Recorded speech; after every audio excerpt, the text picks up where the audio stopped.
All right, we're gonna go over the vasculature of the body for AP150.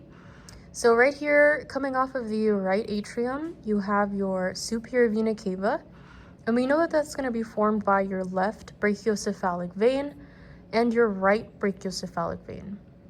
What makes up your right brachiocephalic vein is gonna be the internal jugular vein and your right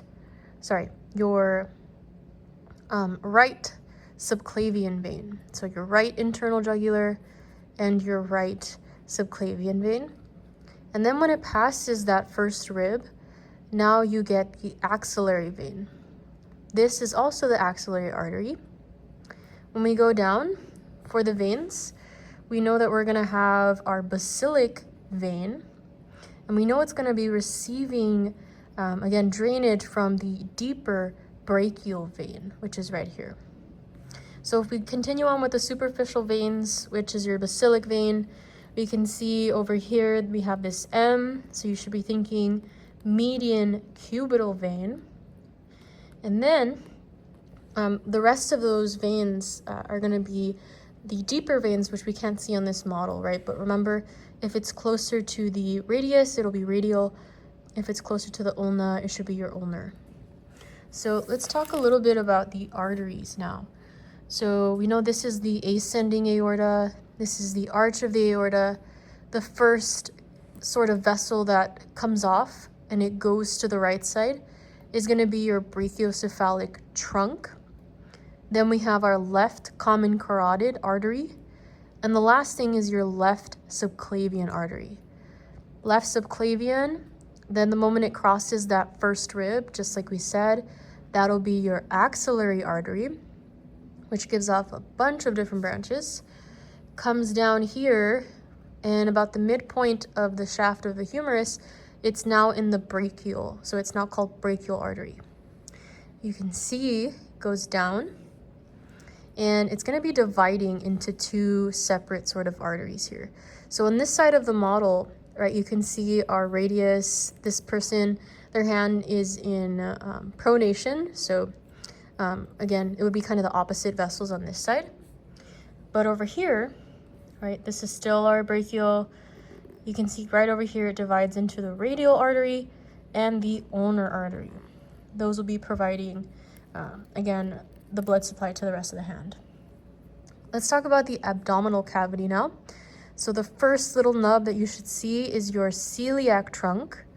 Then you have your superior mesenteric artery, which is going to be right above the left renal vein. Then you have the last one, which is the inferior mesenteric artery. This entire structure in red is your abdominal aorta. And right down here, it divides into the common iliac artery, and then it gives off an internal iliac branch and an external iliac branch. So the moment it crosses outside, so now we're next to the femur, so this should be your femoral artery. This is also femoral vein. So femoral vein, it's just the opposite now. So femoral vein, you get the external iliac vein, internal iliac vein, and then you get common iliac vein over here. So when the left and the right common iliac vein join together, they're going to be forming this large blue vessel, which is your inferior vena cava. We know that this is going to be your, again, right renal vein, your your left renal vein as well. And the rest we can see on this model here. So again, this red vessel here that's draining into the abdominal aorta is going to be your right gonadal artery. This would be your left gonadal artery. It's surrounded by the left gonadal vein, which drains, remember, it drains into the left renal vein. On the right side, your right gonadal vein is going to be draining into the inferior vena cava directly. This is a good model because it's showing you, again, your superior vena cava, your left brachiocephalic vein, your left internal jugular, and then you can see right here, this would be our external jugular vein. that is going to be staying superficial, right? It's going to be providing venous drainage from your face as well.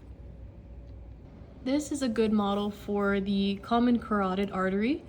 So you can see this is common carotid right above the thyroid cartilage. It splits up into an external carotid and an internal carotid artery that will be not giving off any branches. It directly goes into the brain. Again, this is external. Posterior to it would be internal carotid.